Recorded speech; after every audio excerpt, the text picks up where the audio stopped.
फरमाता है कि खल्क व यालुल्लाह, फरमाया ये जो सारी मखलूक है ना, ये अल्लाह का ख़ानदान है, ये अल्लाह का कुंबा है।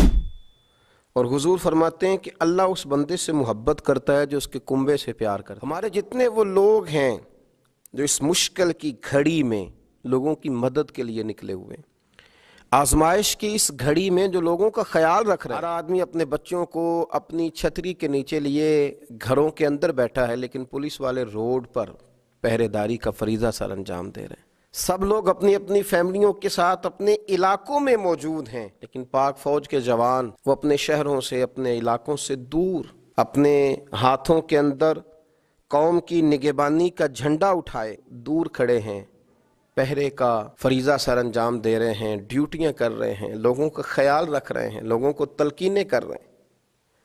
और फिर हमारा रेस्क्यू कामला जो लोगों को तिब्बी इमदाद भी दे रहा है, लोगों को हॉस्पिटल में भी ले जा रहा है। और फिर सबसे बढ़कर वो डॉक्टर, पैरामेडिकल स्टाफ, वो नर्सें, वो हस्पतालों के अंदर खिदमत सर अंजाम देने वाले लोग, जबकि ये कहा जा रहा है कि इस मरीज से बहुत सारे लोगों को ये बीमारी लगेगी, लेकिन वो अपनी जानों को हथेली में रख के जो खिदमत सर अंजाम दे रहे हैं, तो वो क्या समझते हैं कि उन्हें फ़कत एक प्रमोशन उनका अजर है? क्या समझा जा रहा है कि एक दो माह की तनख्वाह इजाफी दे दी गई तो ये उनका अजर है? वो सिर्फ सैल्यूट के काबिल नहीं, वो लोग तो हमारी सारी दुआएं ले गए। सुबह व शाम उनके लिए दुआएं निकली। हमने अपने रब करीम की बारगाह में अर्ज़ की, अल्लाह उन्हें बड़ा ही नवाजना, उन पर बड़ा ही फजल करना, अल्लाह उनकी आने वाली बहुत सारी नस्लों पे भी रहमत के दरवाजे खोल देना। और वो लोग भी ये याद रखें कि अगर वो अपनी जान हथेली पे रख के कौम के लिए, मिल्लत के लिए, मजहब के लिए, हमारे बच्चों के लिए निकले हुए हैं, तो याद रखें मदीने वाले रसूल सल्लल्लाहु अलैहि वसल्लम ने तुम्हें तन्हा नहीं छोड़ा, बल्कि मेरे करीम महबूब अलैहिस्सलाम ने फरमाया है जो रब करीम के कामों में लग जाता है, अल्लाह उसके कामों में लग जाता है। और हुजूर ने फरमाया जो अपने भाई की मदद में लगता है, अल्लाह उसकी मदद फरमाता है। तो तुम्हारे काम में तो अल्लाह तुम्हारा मददगार है।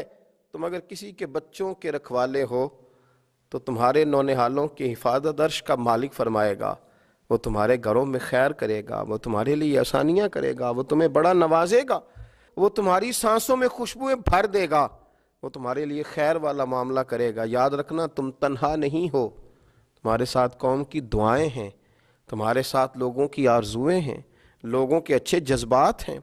लोग अपने घरों में बैठ करके हमारे लिए खैर का जुमला बोलते हैं। और मुझे तो यूँ लगता है कि इदारों की सारी कोताहियाँ आज इस दौर की नेकियों के सबब से माफ़ कर दी जाएंगी। अल्लाह उन पे रहमतें फरमा देगा, अल्लाह उनके लिए करम नवाजियाँ करेगा, उनके लिए आसानियाँ हो जाएंगी। कौम का हर फर्द तुम्हें सलाम करता है। मेरे जैसे कई लोग जब मुसल्लों पे सर झुका के उठते हैं और अपने मालिक से जब अपने लिए, अपनी औलाद के लिए, अपने अहबाब के लिए खैर मांगने लगते हैं, तो तुम्हारे लिए खैर मांगते हैं, तुम्हारे लिए ताकतें मांगते हैं, तुम्हारे लिए कुव्वतें मांगते हैं, तुम्हारे लिए रब करीम की बारगाह से फजल की दुआ करते हैं। याद रखना मालिक तुमसे बड़ा ही राज़ी होगा, वो तुम्हें बड़ा नवाजेगा।